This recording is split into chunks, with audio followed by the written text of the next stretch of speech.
건강경진 한번 더 하겠습니다. 유튜브를 듣는 분 중에 어떤 분이 한 번씩 이 뒤로 좀 이렇게 삥 눌러서 비춰주면 좋겠다고 그런 이야기를 하던데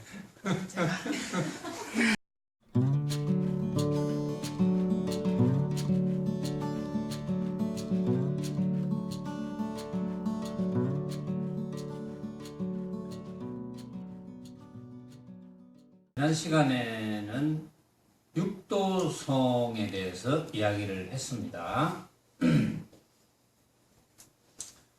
자, 육도송을 말씀을 하셔놓고는 이 소식에 숱한 세계가 벌어진다. 어허, 이러한 조화가 없었던들 불보살님네는 어디에다 발을 붙이시지? 이랬습니다. 이러한 조화가 없었던들, 이제 조화라고 표현했지만 이런 중생 세계가 없으면 불보살은 발붙일 데가 없죠.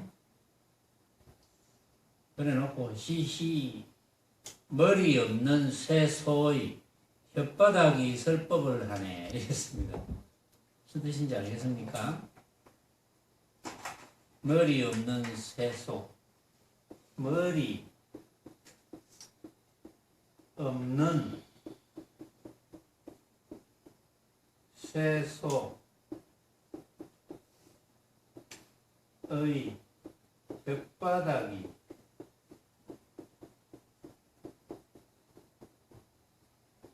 설법을 한다.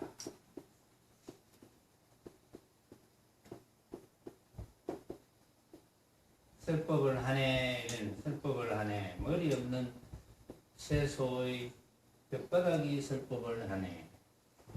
뭐 이런 것도 물론 화두거리가 될 수는 있지만 어떤 분은 한정없이 어렵다고 생각할 수도 있고, 그래서 한번 분석을 해봅시다. 이게 무슨 말인지. 쇠소는 쇠로 만든 소, 한문으로는 철우,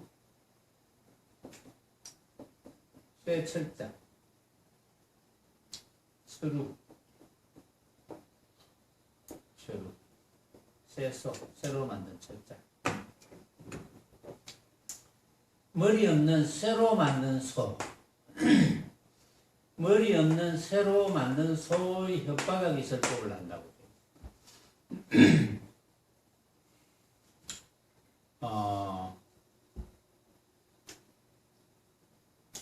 쇠소가 아니더라도 머리 없는 소의 혓바닥이 설법하네, 뭐 이래도 말이 돼요.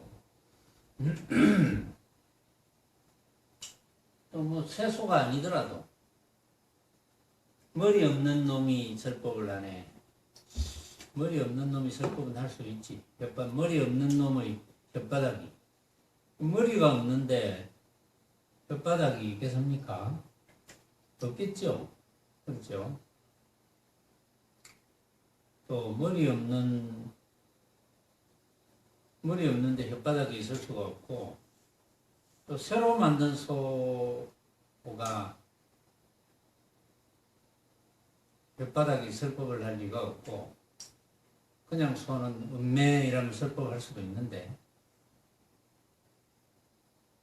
쇠소가 설법할 리가 없고, 더더구나 머리 없는 쇠소가 설법할 리가 없고, 머리 없는 쇠소의 혓바닥이 설법할 리가 없죠.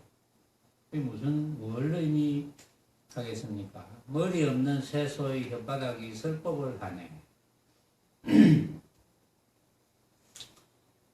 그럼 어떤 설법이라는 거죠, 그게?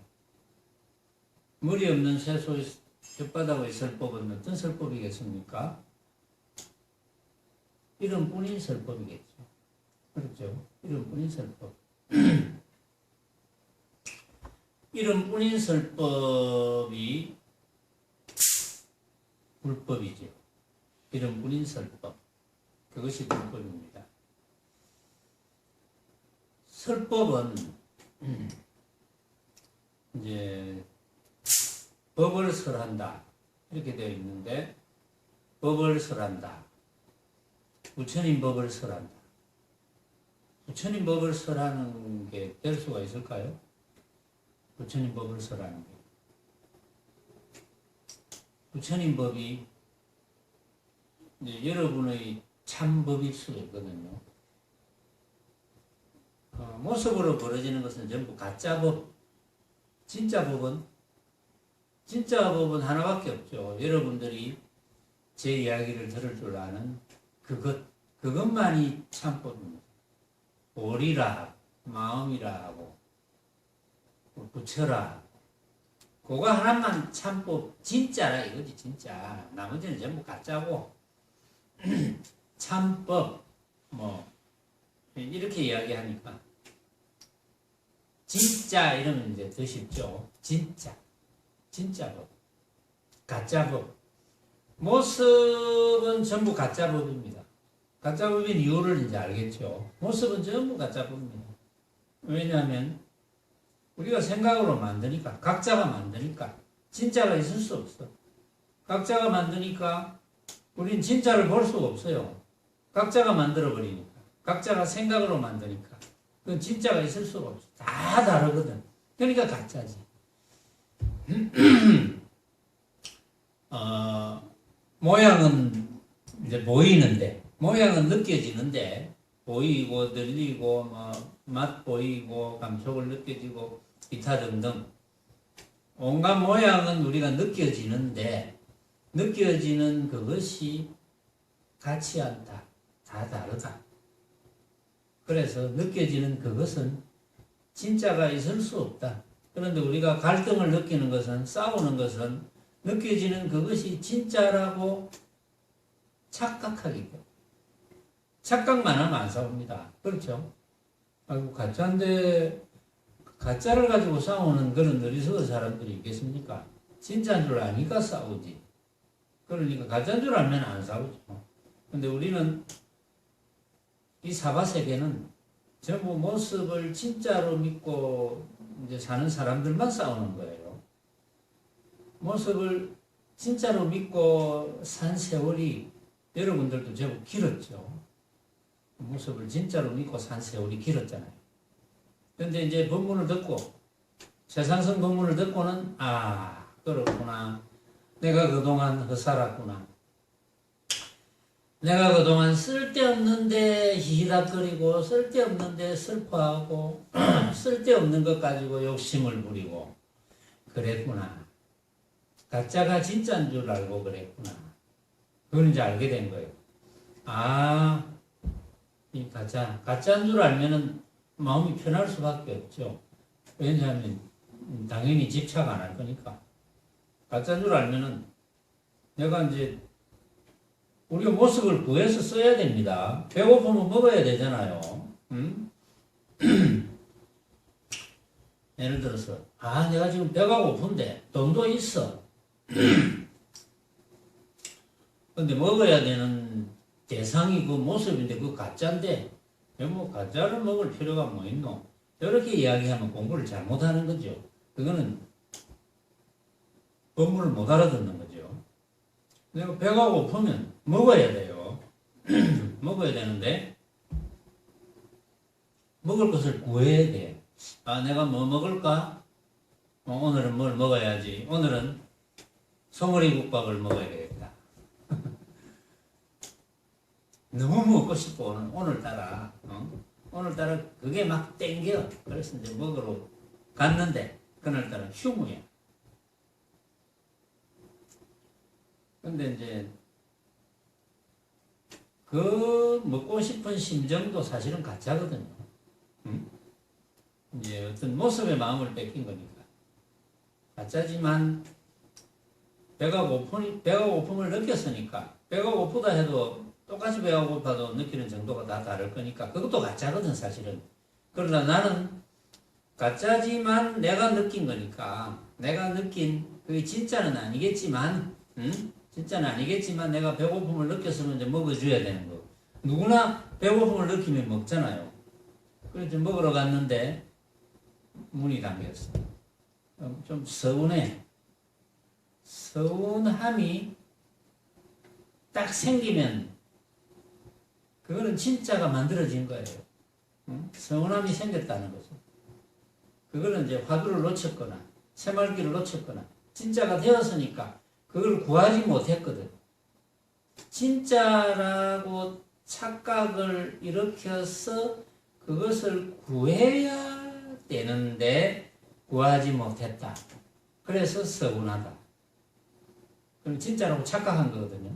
그런데 갔는데 문이 잠겼어. 오늘은 인연이 안 되는구만. 인연이 안 되잖아. 먹을 인연이 오늘은 뭐 이 집에 먹을 인연이 안 되네. 또 이제 다른 집에 가면 되니까. 집집마다 문이 다 닫힌 건 아니니까. 수행은 그렇게 어렵지 않습니다. 아주 쉬워요. 수행이라는 게. 얼마나 충분히 이해하느냐. 이해보다 더 중요한 것은, 이해는 당연히 해야 되고, 이해보다 더 중요한 건 실천이에요. 실천 안 하면 그게 수행이 아니잖아요. 우리는 만약에 여러분들이 이 이제 헛개비 법문, 일명 헛개비 법문, 생각으로 만든 가짜 법문을 충분히 알아듣는다면 수행은 아주 쉬워요. 일상에서 수행이 쉽습니다. 그걸 안 놓치면 되거든요. 가짜인 줄 알고 사용하자 이거지. 가짜니까 무시하자 이건 아니거든요. 가짜인 줄 알고 사용하자. 언제든지 가짜인 줄 알고 사용하자. 그럼 수행은 아주 쉬워요. 수행자들이 딜레마에 빠지는 게 뭐냐 하면은, 어디에서 딜레마에 빠지느냐 하면, 내가 과연 이 수행을 해서 내 수행이 발전이 될까? 여기에 딜레마가 빠져. 오래 하면 할수록. 내가 이렇게 수행을 했을 때 과연 발전이 되고, 이게 발전이 되어서 과연 내가 안심인명처에 이룰 수 있을까? 과연 안심이 될 수 있을까? 언제라도. 특히 생산 문제에 있어서 어떤 일이 벌어져도, 어떤 일이 벌어질지는 아무도 모릅니다. 그런데 이제 어리석은 중생의 분상에서는, 아이고, 내한테는 그런 일이 안 왔으면, 요즘 막 신문에 보면은 별별 일이 다 있잖아요. 사람도 아닌 그런 사람 탈을 뒤집어 쓰고 나와가지고 짐승짓을 하고, 그래 놓고는 나는 잘못한 거 없다 그러고, 그러고 막 권력을 가지고 무슨 학벌이 좋고 박사학위 한두 개 이상 딴 사람들, 이런 사람들도 이 사회에 이제 피해를 많이 끼치고 다른 사람에게 피해를 많이 주고 이런 일이 너무 많잖아요. 그러고 축생처럼 사람의 목숨을 가볍게 여기고 사람을 고통스럽게 만들고 남을 고통스럽게 만들면서 그걸 즐기고 이런 사람들이 요즘 너무 많아요. 그런데 이제 그런 분들도 물론 한 생각을 고쳐먹으면 다르겠죠. 근데 남에게 이제 피해를 주었다면, 피해를 준 만큼은 어떤 식으로든지 돌아오겠죠. 그건 누구라도 예외가 없습니다. 석가모니 부처님께서 나타나셔가지고, 부처님은 그럴 뿐이 아니지만, 그냥, 자꾸 이제 일예를 드는 거예요. 일예를 들어서. 한 생각이 일으켜서 만약에 상대방을 쥐어박았다. 상대방이 나를 귀찮게 한다고 해서 한 대 쥐어박았다. 그 모습에 대한 과보는 반드시 생깁니다. 전에 그런 이야기 했죠. 그때는 부처님의 전생 시절이었지. 부처님께서 부처를 이룬 시절이 아니고 부처님의 전생 시절에 고기를 먹지 않는 소년이었을 때 큰 고기 머리를 3번을 지어박았다. 그래서 그 과보가 석가모니 부처님께서 부처를 이루었을 때, 법을 펴실 때, 그때 과보가 나타나서 사흘 동안 머리가 아팠다. 그러니까 부처님도 피해갈 수 없는 거예요. 이 과보는 부처님이라고 피해갈 수 있는 게 아닙니다. 피해갈 수 없어요. 그 누구도. 단지 부처님은 그냥 머리가 아플 뿐. 아프면서 그렇구나. 그럴 만한 이유가 있겠구나 하는 걸 훤하게 알죠. 여러분들도 만약에 그러면 무슨 이유가 있겠지 이러고 마음이 편해지면 경지가 높아지는 거잖아요. 그래 안 그러고 이제 뭐 일반적으로 중생분산 같으면 머리가 사흘 동안 아팠다. 아이고 이게 지금 뭐가 잘못된 내 암이 아닌가? 내 세포가 어떻게 됐나? 뭐 여러 가지 이게 무슨 뭐 편두통이가 무슨 두통이가 뭐 이래가지고 막 난리굿을 하죠. 사실은 머리가 사흘 동안 아프다 하면 뭔가 틀림없이 이상이 생겼다 뭐 이래가지고 검사로 가가지고 막 불안 초조 난리를 피우죠. 그렇죠. 그런 수행력의 차이는 그런 데 있는 거예요, 사실. 그러나 뭐 그런 일이 있는데 여러분들이 사흘 동안 머리가 아픈데 가만히 있으라는 뜻은 아닙니다. 또 병원 가서 검사도 해보고 뭐 CT도 촬영해보고 MRI도 촬영해보고 또 이제 전문가에게 물어가지고 뭐가 문제인지 그걸 밝히는 거는 좋은 거예요. 그런 걸 하지 말라는 뜻은 아닙니다. 그러나 그런 걸 밝히는 과정에서 막 노심초사하고 뭐 이렇게 할 필요가 없다는 거죠. 왜? 모습은 전부 인연 따라 벌어지니까 우리는 어떤 모습이라도 내일 이맘때 우리는 어떤 모습으로 있을지 아무도 모릅니다. 그건 그러니까 고로 알 필요가 없죠. 그런데도 이제 지금 이 시간에도 뭐 사업을 한다는 둥, 진급을 앞뒀다는 둥, 입시를 앞뒀다는 둥 이런 분들이 얼마나 보러 많이 다닙니까? 응? 어떻게 되겠노? 궁금하다. 궁금하기는 뭐 벌어진 거야 뭐 내가 지어서 내가 받는 것인데 궁금하기는 뭐가 궁금해? 내 현재를 보면 과거를 알고 현재를 보면 미래를 알지. 그건 모르겠나? 흥하면 흥한 대로 다 까닭이 있는 것이고 망하면 망한 대로 다 까닭이 있는 것이지. 그렇게 모습은 인연에 그런 걸 모습을 인연에 맡긴다고 하는 거예요. 모습은 인연에 맡기면 돼. 그냥.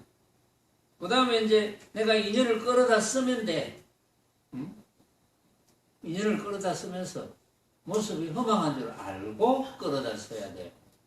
모습이 진짜인 줄 알고 끌어다 쓰면 그게 또 업이 생겨. 모습에 관한 업이 원인이잖아요. 원인. 응? 우리는 불교는 과학적이라고 그랬죠. 과학적. 왜 과학적이라고 하는 데 대해서도 제가 설명을 했어요. 과학이라 안 하고 왜 과학적이라 하느냐. 과학은 증명이 돼야 되는 거예요. 과학적은 언젠가는 증명이 될 수 있지만 아직까지 증명이 안 되기 때문에 과학적이라 하는 거예요. 부처님의 가르침은 철저히 과학적입니다. 앞으로 증명될 과학이 아니면 그건 부처님의 가르침이 아닙니다. 모습은 전부 과학의 부산물이에요. 이것이 일어나면 저것이 일어난다. 과학 아닙니까? 이것 이꼴 저것 과학이죠. 이것이 일어나면 저것이 일어난다. 그럼 이것이 안 일어나면 뭡니까? 저것이 안 일어난다. 과학이죠. 그게. 그러니까 모습은 과학이니까 그렇게 맡겨버리면 돼요. 그러나 진짜인 줄 알고 살아가면 이제 문제가 많이 생기죠. 진짜인 줄 알고 살아가면. 허망한 헛개비라고 내가 그렇게 생각한다. 내가 그렇게 생각하는, 내가 그렇게 인식하는 허망한 헛개비다. 모습은 그 정도로 생각하면 더 뭐 생각할 것도 없어요. 그렇게 알고 쓰면 되는 거예요. 그렇게 알고 썼을 때 내가 지극히 마음이 편해서 마음이 편하다는 생각도 없다. 그럼 부처지. 어떤 모습이 벌어져도 마음이 편하다는 생각조차 없다. 부처지. 망님이 일어나지 않으니까.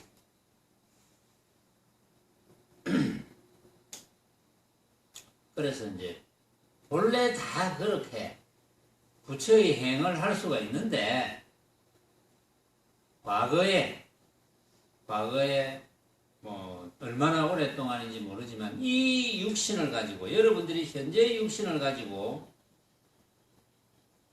내 육신과 또 내 앞에 벌어져 있는 온갖 모습들을 진짜로 착각하면서 산 세월이 많기 때문에 크게 충격을 받으면 본문을 들으면서 아이고 그렇구나 내가 정말 잘못 알고 있었구나 그걸 아는 순간에 막 정말 막 눈물이 펑펑 쏟아지고 막 그냥 막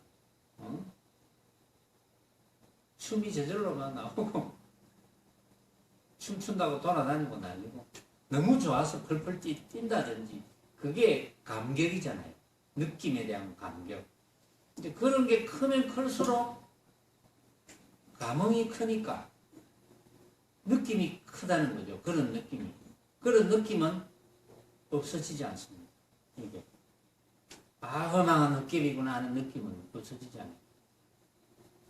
이제 그게 허망한 헛개비구나 하고 느껴졌으면 그 다음으로 이제 확인하는 거죠. 그렇지 허망한 헛개비지 과연 내가 속아 넘어가지 않네 이렇게 확인하는 것이 보임이라는 그게. 그래서 여러분들이 만약 지금이라도 틀림없다 내 앞에 벌어져 있는 온갖 모습은 내가 생각으로 만든 헛개비가 틀림없다 그러면 이제 보임하면 되는 거예요. 지금부터 이제 그걸 보림이라고 발음하기도 하고 보임이라고 하는데 한문으로 보임이 맞아요. 보임을 잘 보임이 뭡니까? 유지하는 거죠. 내가 느낀 바 깨달은 바라고 해도 되고 느낀 바를 잘 유지하는 거. 잘 유지하는 게 공부예요. 그런데 잘 유지 못하면 퇴보할 수도 있습니다. 만약에 그 느낌이 완벽하게 크지 않으면 작은 느낌이라면 그게 잘못하면 퇴보할 수도 있어요. 어떤 사람은 퇴보한 사람도 있어요. 퇴보한 사람도 있는데 이제 제가 말하는 것은 여러분들은 현상 유지는 하되 퇴보는 하지 마라. 절대. 발전해야죠. 계속 발전해. 계속 발전해야지 해탈이 되잖아요. 해탈되면 당연히 걸림이 없으니까 해탈이 된 거니까. 그야말로 한 세상 살만하지 않겠습니까? 그렇게 살아야지. 그런데 이제 이 이치를 모르는 사람들은 얼마나 노심초사하면서 삽니까? 최근에도 어떤 분이 나는 그분이 그렇게 마음이 불안하고 모든 걸 불안하게 생각하는 줄 몰랐어요. 내가 이제 강의를 나가는 어느 한 곳에 임원을 맡고 있는 사람인데 집도 굉장히 잘 살아요.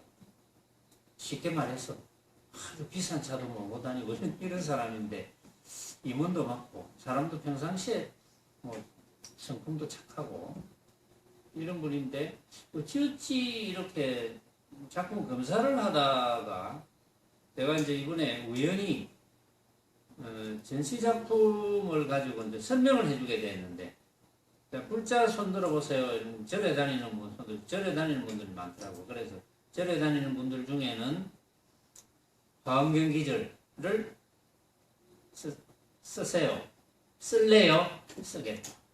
또 어떤 분은 건강경기절, 화엄경기절, 약인용료지 하고 시작되는 것, 건강경기절, 범소유산 개시호망 하고 시작되는 것, 그걸 실제로 이제 쓰게 했는데, 저희 뜻을 아느냐, 해석을 할 수 있느냐 하니까, 해석은 할 수 있는데 정확하게 뜻을 모르겠다.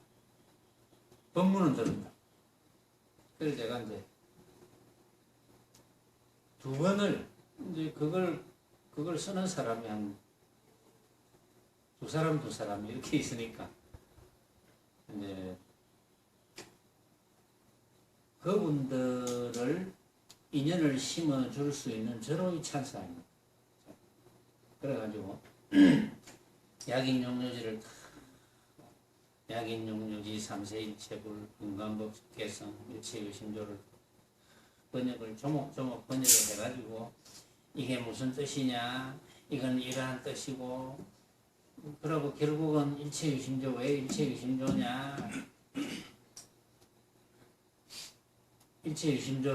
일체유심조가 되면 왜 부처를 완전히 알아맞히느냐? 물론 들을 때는 좀 많은 사람들이 생각해요. 그래가 내가 이야기를 하니까 전부 다 하고 빙 둘러 섰습니다. 이제 저는 앉아있고 빙 둘러 서서 이제 들어요. 듣고 또 범소유상 하니까 또 빙 둘러 서서 듣습니다. 그 중에 이제 성당에 나가는 분이 이제 한두 분 있지만 성당에 나가는 분 한 분은 또 아주 유심히 불경에 관한 내용을 잘 듣는 사람이 있어요. 옛날부터 인연이 어떻게 벌어질지는 모르겠는데, 근데 그게 이제 인연 심어주는 거죠. 그래서 이제 제가 그랬어요. 내 이야기가 더 궁금하면 유튜브에 들어가 봐라. 내가 그거하고 이름 치면 다 나오니까. 그 대신 들어보려면 집중해서 들어라. 그러면서 궁금하면 언제든지 질문해라. 근데 그 와중에 한 분이 그 경기절 중에 하나를 쓰는 분일 거예요. 자기가 뭔가 불안하다는 거야. 뭔가. 그런 사람이 많겠죠. 근데 가진 것도 많고, 이제 물론 뭐 몸도 좀 아프고, 나이가 아주 많지는 않지만 지금 한 50대 중후반 정도, 그런 정도인데, 그래서 가진 것도 많이 있는 사람이 불안하다는 것은 뭔가 더 구하는 게 있겠지요. 이랬더니 가만히 생각해보면 그런 것 같아. 뭔가 구하는 것이 있을 것이다. 잘 한번 생각해봐라. 그렇게 이제 일단 인연을 심어줍니다. 또 인연이 될란지는 모르겠어요. 이제 뭐 내가 꼭 붙들고 인연을 심어줘야 되겠다. 뭐 그런다고 인연이 심겨지는 건 아닙니다. 그건 그렇게 던졌을 때 인연이 심겨지려면 본인을 위해서 다행인 것이고, 인연이 심겨지지 않으면 할 수 없는 것이고, 아시다시피 나는 70억 인구가 이 최상승 법문을 다 들었어. 다 해탈의 길의 고속도로 위에 서 있어야 된다. 이렇게 생각하는 사람인데, 그거는 뭐 잘 모르겠어요. 어쨌든, 머리 없는 쇠소의 혓바닥이 설법을 하네. 이런 분이 설법이다. 설법이, 법이 설해집니까? 법은 참법이 진짜가 설해집니까? 진짜는 설해지지 않습니다. 그래서 이런 분이 설법인 거예요. 진짜가 설해집니까? 진짜가 말이 됩니까? 진짜를 말로 할 수 있습니까? 도향, 진짜를 말로 할 수 있나? 왜 말로 할 수 없노? 뭐라고? 크게, 도자기 만들듯이 좀 크게 해봐. 응? 모습이 아니야. 그래. 좀 크게 이야기해라. 내한테 들리도록. 나도 지금 연식이 좀 됐다, 이거. 보청기를 하나 사주든지. 자, 여기 개송이 하나 있어요. 구류 중생 정나득. 접지는 안 하겠습니다. 그냥 읽고 해석해 드릴게요. 문처유구 종차례 수칭 실무 득멸자 분리사상 비불사란에. 자, 번역을 해보면, 번역하면서 한 줄 한 줄 이야기를 해봅시다. 구류중생 정나득이라. 구류중생은 일찍이 어떻게 얻어졌는고? 이런 뜻입니다. 번역은 구류중생 을로 얻어 윤회받아 얻어는고, 을로 얻어. 내자를 맞출라 하다 보니까 을로 얻어 이랬는데, 이런 말은 없어요. 응? 이런 말은 없는데, 구류중생 어디서부터 얻어서, 이런 말을 을로 얻어 이렇게 내자 맞추다 보니까 한글을 그렇게 이제 하셨는데, 구류중생이 어디서부터 얻어서 윤회바다를 떠도는고. 구류중생은 뭐 중생의 모든 것이죠. 태, 난, 습, 화, 또 유색, 무색, 유상, 무상, 비유상, 비무상, 비유상, 비무상. 그래, 노래 9가지. 태난섭화, 유색, 무색, 유상, 무상, 비유상, 비유상, 비무상이 이제 한 종류입니다. 그리고 구류 중생이 9종류. 이 9종류이 그러니까 모든 중생이다 이 말이죠. 모든 중생이 어디에서부터 얻어서 일찍이 어떻게 구류 중생이 됐나 이 말이야. 응? 어떻게 구류 중생이 됐을까요? 응? 여러분들은 어떻게 구류 중생 속에 속했을까요? 어떻게 해가지고? 응? 궁금 안 합니까? 내가 어쩌다가 이 모양의 구류 중생이 됐지? 재원아님 어쩌다가 그래 바이올린을 잘하게 됐노? 응? 어쩌다가?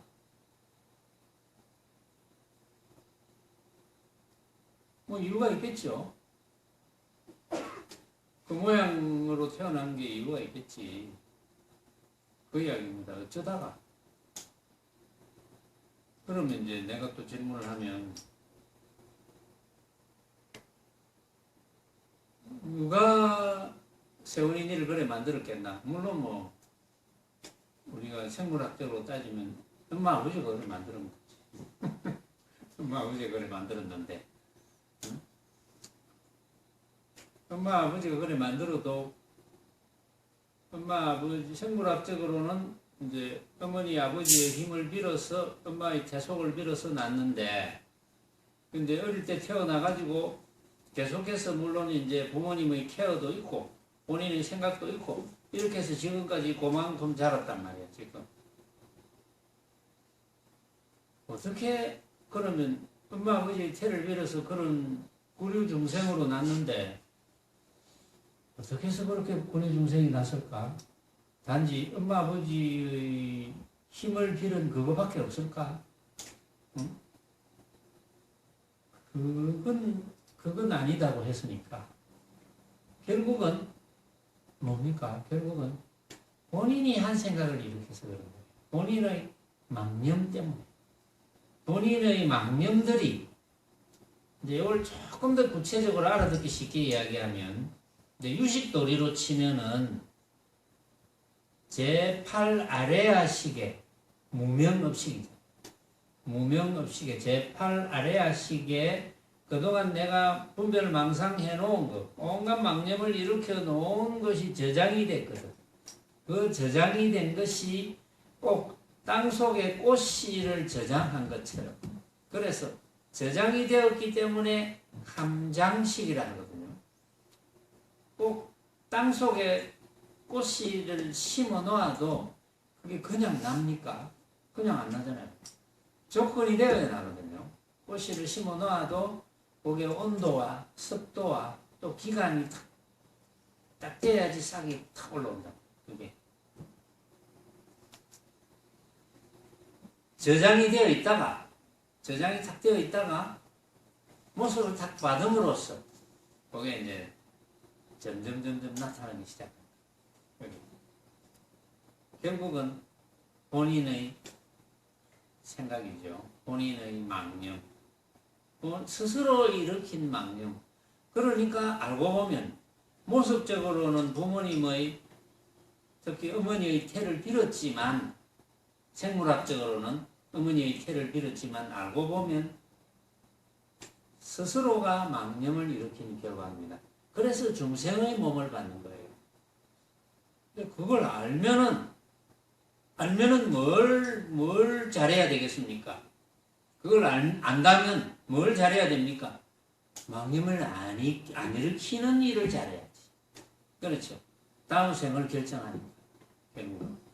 그래서 다시 함장식에 또 다음 생을 결정하는 업식 종자가 저장이 돼가지고 온갖 망념이 저장이 돼가지고 망념이 저장된 줄도 모르고 또 다음 몸을 결정하고 그러면 윤회를 벗어날 수 없어요. 그래서 구류 중생은 어디서 내가 얻어서 그렇게 됐노? 이게 망념 때문에 그렇게 됐는데, 그 뒤에 이런 이제 기절이 있어요. 문처유구종차례라. 문처유구종차례. 묻는 곳에 입이 있으니 묻는 곳에 유구, 입이 있으니 종차례. 이리로 쫓아오노메라. 묻는 곳에 입이 있으니 이리로 쫓아왔구나. 그 구류중생이 어디서 왔노? 묻는 곳에 입이 있으니 이리로 쫓아왔네. 자, 그게 뭐 언뜻 보면 좀 어려운 말처럼 들리는데, 묻는 곳에 입이 있으니 이리로 쫓아왔네. 입은 이제 방금 이제 묻는 것을 이제 입이라는 기관을 통해서 했잖아요. 실제로 물은 것은 누가 물었습니까? 참나가 물었거든. 그렇죠? 입이라는 기관을 통해서 이제 물었죠. 묻는 곳에 입이 있으니, 묻는 곳에 입이 있으니까 입을 나불락거리 가지고 이리로 쫓아왔나? 그 말은 구억 따라왔나? 구억 따라. 입을 나불락거리려 하면 생각을 해야 되니까. 그렇죠. 결국은 망령 따라온 거죠. 그건 조금 전에 이야기했어요. 수칭실무 등멸자. 수칭. 이건 이제 번역은 이렇게 되어 있습니다. 뉘라 일러 제도받은 중생이라 없다든고. 수칭실무 등멸자. 누가 제도받은 중생이 없다 하든고. 내 모습을 안 여의면 불사라고 안 한다네. 분리사상 비불사. 내 모습을 떠나지 않으면 불사라고 안 한다. 뉘라 일러 제도받은 중생이라 없다든고. 제도받은 중생이 없지는 않았죠. 부처님께서 제도를 하지 않으신 건 아닙니다. 그 앞에 그런 내용이 났어요. 내가 제도했다는 생각이, 보살이 일체 중생을 제도했다는 생각이 있다면 그 보살은 아상, 인상, 중생상, 수자상이 있는 보살이다. 이렇게 이야기했거든요. 그러니까 부처님께서 중생을 제도 안 하신 건 아닙니다. 제도하셨어요. 하셨지만 엄격하게 말하면 중생은 본래 제도되어 있는 것을 확인한 거예요. 부처님께서 법문을 하시기 전에는, 가르침을 주시기 전에는 본래 제도되어 있다는 것을 모르고 있습니다. 그 씨가 껍질이 있는 씨가 있다면 껍질 속에 씨가 있는데 발화를 시킬 수가 없어요. 또 껍질을 벗겨야 발화가 된다면 껍질을 벗기는 작업을 껍질은 자기가 벗겨야 되거든요. 결국은 껍질이 있는 씨를 땅속에 묻으면 말이죠. 껍질 속에 있는 영양분을 발화할 수 있는 그놈이 영양분을 섭취하고 껍질이 이렇게 벗겨져서 싹이 나는 거예요. 그래서 이 껍질은 결국은 스스로가 벗겨야 되는 거예요. 껍질을 스스로가 벗기는데 부처님께서 하시는 일은 껍질을 스스로가 벗을 수 있도록 방법을 가르쳐 줍니다. 그게 부처님께서 하시는 일이에요. 그게 이제 땅속에 씨를 이제 심었을 때 그 흙기운과 물기운과 태양기운이 부처님의 역할을 하는 거거든요. 결국은 발화하는 것은 스스로가 해야 돼요. 그래서 부처님께서 제도한 중생이 없는 건 아니지만 그 제도했다는 것은 중생 스스로가 제도를 할 수 있도록 부처님께서 도와주신 일이 없는 건 아니지만 부처님께서 내가 중생을 다 제도했노라 라는 생각을 하실 리가 없죠. 왜? 알고 보면 부처님께서는 도와주셨지 제도하신 건 아니거든요. 스스로 제도할 수 있도록 도와주신 거예요. 그래서 부처님께서 만약에 내가 중생을 제도했노라 라고 한 생각을 일으키면 그것은 아상, 인상, 중생상, 수자상이 있는 것이 된다. 그래서 뉘라 일러 제도받은 중생이라 없다등고 네 가지 모습을 여의지 않으면 불사라고 안 한다네. 부처님 민. 네 가지 모습을 떠나지 않으면 부처님 밀이라고 안 한다. 그 말은 네 가지 모습을 떠나야 된다. 그래야 부처님 밀이다. 부처님 밀이라는 것은 부처님의 옳은 가르침. 네 가지 모습을 떠나야 된다. 지난번에 사상에 대해서 이야기했어요. 아상을 떠나야 되고 인상을 떠나야 되고 중생상을 떠나야 되고 수자상을 떠나야 된다. 별로 어려울 게 없죠. 그래서 제3부는 여기서 이제 대승정종부는 여기서 끝내고 제4 묘행무주군으로 넘어가는데 제가 본문만 딱 소개하고 시간이 어떻게 되는지 모르겠지만 네 번째 묘행무주군으로 넘어갑니다. 일단은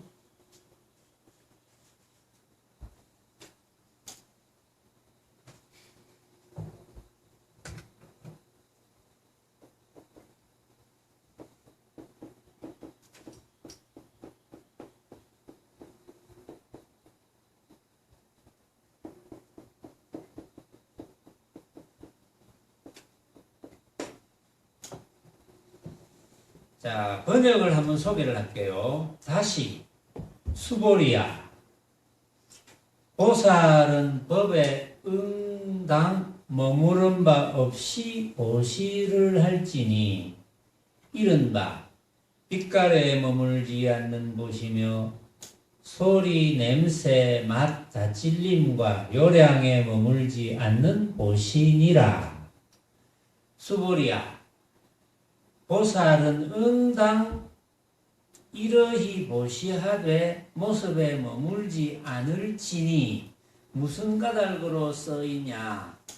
만약 보살이 모습에 머물지 않는 보시를 하면 그 복덕은 조히 헤아리지 못하나니라. 수보리야.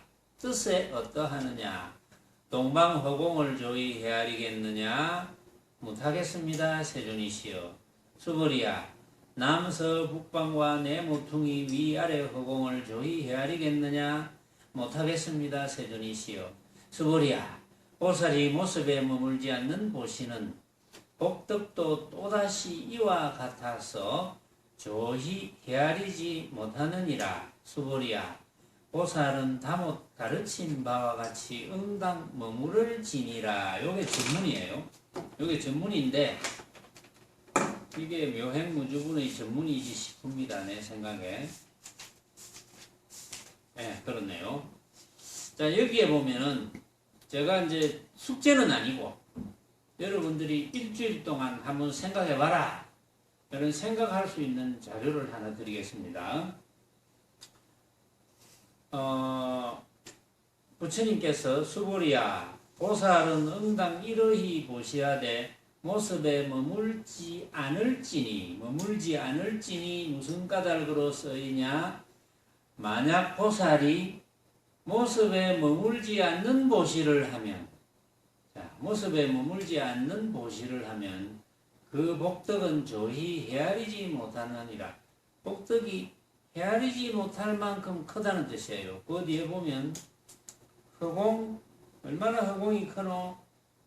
그렇게 허공이 크지만 모습에 머물지 않는 보시는 복덕도 헤아릴 수 없는 허공과 같아. 이런 뜻으로 지금 이야기를 하는데 여러분들이 만약 보살이 모습에 머물지 않는 보시를 하면 그 복덕은 저희 헤아리지 못할 만큼 엄청나게 크다는 뜻이에요.